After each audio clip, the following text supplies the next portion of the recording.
السلام علیکم ګرانو دوستانو. نن افغانستان په شل د نړیوال جام کې خپله لومړنۍ لوبه د انګلند خلاف ترسره کړه. په دغه لوبه کې افغانستان په 5 ویکټو سره ماتې وخوړه. دا چې افغان لوبډلې څنګه لوبه وکړه ویډیو تر اخره راسره وګورئ. که په دې چینل کې نوی یاست د چینل هم در سره سبسکرایب کړئ. که په فیسبوک کې ګورئ په خپل نیوز در سره فالو کړئ.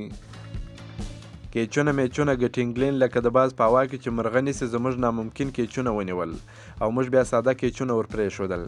که زه هم محمد نبي د ډیویډ میلان ډېر ښکلی کیچ ونیوی، خو له لویه سره په دې لوبه کې ثابته شوه چې یوازې زموږ بالنګ د نړۍ د هرې لوبډلې سیال دی.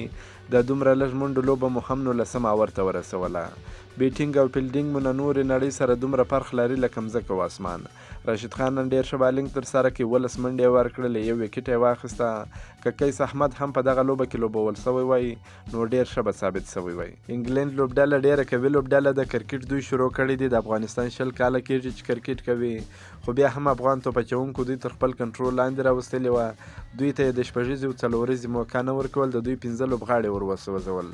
د دوی ټیم د بیټینګ، فیلډینګ، بالنګ د درو سرو اړخونو لخوا ډېر قوي دی، خو بیا هم افغان توپچوونکو وکولی شوه چې لوبه 19 اوور ته ورسوي. که چیرې افغان بیټسمینانو یو څه زیاته منډې ترسره کړې وای، تر 160 170 پورې منډې کړې وای، دا لوبه به نوره هم په زړه پورې سوې وای. انګلند د لوبې ټاس وګټئ، په خپله د بالنګ پرېکړه وکړه. افغانستان د ټولو لوبغاړو په سوځېدو سره د لوبې په 19.4 اورونو کې یوازې 112 منډې جوړې کړې چې دا په 20 اوریزو لوبو کې ډېر کم هدف دی. د افغانستان لپاره رحمان الله ګربز او حضرت الله عزازي یو ځل بیا ناکامه شول. حضرت الله عزازي بیخي زیات توپونه ضایع کړل، په 18 توپونو باندې 7 منډې وکړې او رحمان الله ګربز بیا په 9 توپونو باندې یوازې 10 منډې وکړې.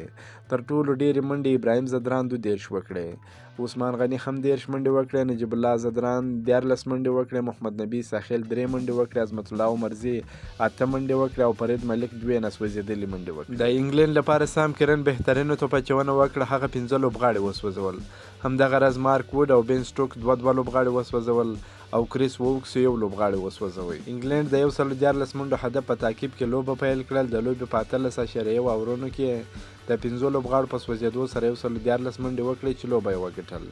د انګلند لپاره تر ټولو زیاتې لیګسټون 29 ناسوځېدلې منډې وکړې، هیلکس هیلز هم 19 منډې وکړې، بوټلر 18 منډې وکړې، ډیویډ میلان هم 18 منډې وکړې. د افغانستان لپاره بالنګ ډېر زبردست په زړه پورې ترسره شو. افغانستان په بالنګ کې ډېر قوي دی، د نور لوبډلو سره سیال دی. بالنګ یې ډېر خوندور ترسره شو. په زلحق فاروقي په 4 اورونو کې 24 منډې ورکړې، 1 ویکټ یې واخیسته. مجیب رحمان په 4 اورونو کې 22 منډې ورکړې، 1 ویکټ یې واخیسته. راشد خان په 4 اورونو کې 18 منډې ورکړې، 1 ویکټ یې واخیسته.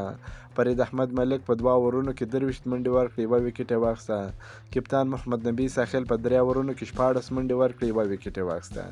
انګلند دا لوبه په 15 ویکټو وګټله. د افغانستان راتلونکې لوبه د اکتوبر په 26 نیټه د نیوزیلند پر وړاندې د افغانستان پر وخت 12 بجې شروع کیږي.